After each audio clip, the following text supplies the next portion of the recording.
Tits and Twats.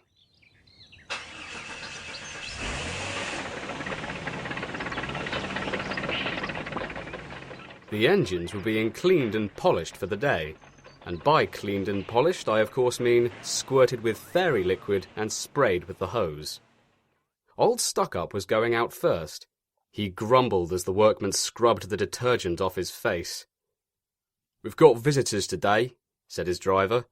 The other engines rolled their eyes. "We get 'em every day, you plonker," grunted Spamcan. "But these are special," said the driver. "One takes moving pictures, and the other writes books." "Moving pictures?" snorted Old Stuck-Up. "Oh, come on! Just because we're anthropomorphic locomotives, that doesn't mean we don't know what a bloody film is. Don't patronise us." "Stick an oil drum in it, you," snapped the driver. "The controller really wants these visitors treated well, and that sort of attitude won't help matters, so mind you behave." "Oh, come on," snorted his engine. "What's the worst that could happen?" The visitors were media folk. One an author with a greyish beard, the other a producer with bright red hair. They arrived in a little red car at the big fat station. They shook hands with Old Stuck-Up's driver, who had done his best not to pull his own hand away and blow a raspberry. "Our controller," he told them, "says you can ride with me in the cab if you like." "Thank you," said the greyish author, "but may we come later, please? My colleague and I would like to examine the main line before the weather turns." Then they talked to Old Stuck-Up and told him how smart he looked.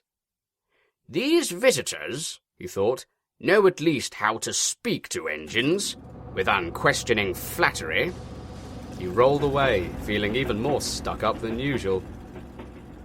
Whenever the line came near the road, crossings, bridges, stations, the car's faulty steering, there the two media folk were, squinting into binoculars and video cameras.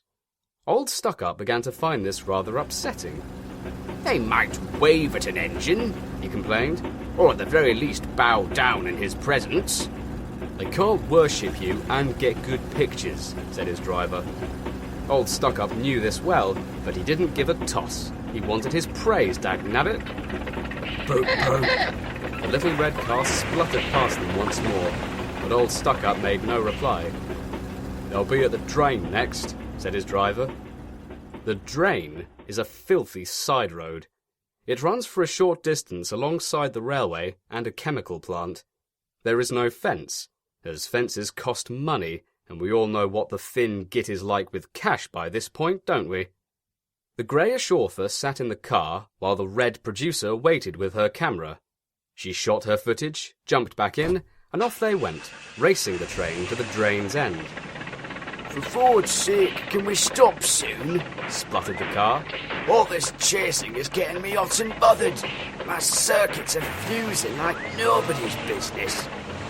Unfortunately, just as they passed Old Stuck-Up, they went through an acid puddle. Sloosh! Acid rain splashed over the diesel. "Ah!" he exclaimed. But the media folk didn't know. They were ahead and out of the car. Frowning, they waited for Old Stuck-Up to catch up. He didn't smile for the camera. "They did it on purpose," he snorted crossly, and fumed all the way to the last station. "They splashed me! They splashed me!" he hissed as workmen tried to neutralize the burns. "Some film star I'd be, looking like the elephant engine!" He growled crossly when the red producer climbed in his cab for the journey back. The greyish author would have come too, but the acid puddle had dissolved one of the car's tyres, and he had to get it fixed. "Driver oughtn't to allow her, after what she's done," growled the diesel. Suddenly, he let loose a burst of noxious fumes. Whoosh! "I know," he thought, "how to pay the ginger tart out. It's a lovely plan, a delicious plan. I only wish the beardy git was there too," he said. But he said it to himself, and even if he didn't, his driver and the red producer were too busy flirting with each other to notice. Old Stuck-Up ran nicely, only 10 minutes behind schedule, until they reached the chemical plant again. The dark clouds were swelling, and the diesel deliberately dawdled. "Come on," said his driver, pouring on the gas. This was just what old Stuck-Up wanted. "Tits and twats," he shouted, letting loose an enormous burst of noxious fumes. The gases rose high into the air and combined with the chemical-induced clouds. A few seconds later, an absolute torrent of acidic liquid poured to the ground. Showers ate through old Stuck-Up's roof and began flooding his cab. The soaking did not stop until the driver and a hysterical producer cranked the engine to full speed and escaped the industrial complex. The thin git soon found out what had happened, after the red producer smacked him upside the head with her handbag. "Your bloody engine nearly killed me!" she screamed, an old oil barrel worn over her half-dissolved dress. The greyish author was furious too. "Your lack of safety precautions ruined our car," he protested. "And when I asked your men for assistance, they just insulted me and threw heavy objects at us. This is the worst railway we've ever had the misfortune to visit." The thin git was livid.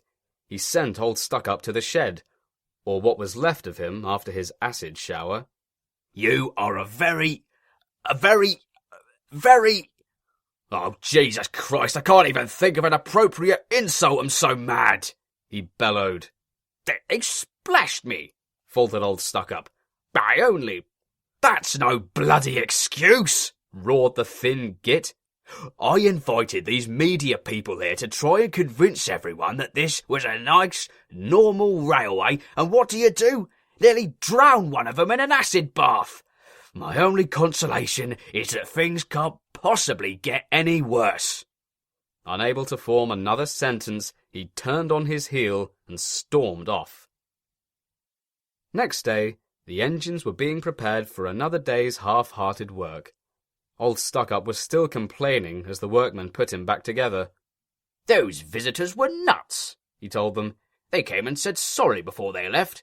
Then I said sorry they were so ugly, and then I blew my last fumes in their faces. They know bugger all about engines," he went on.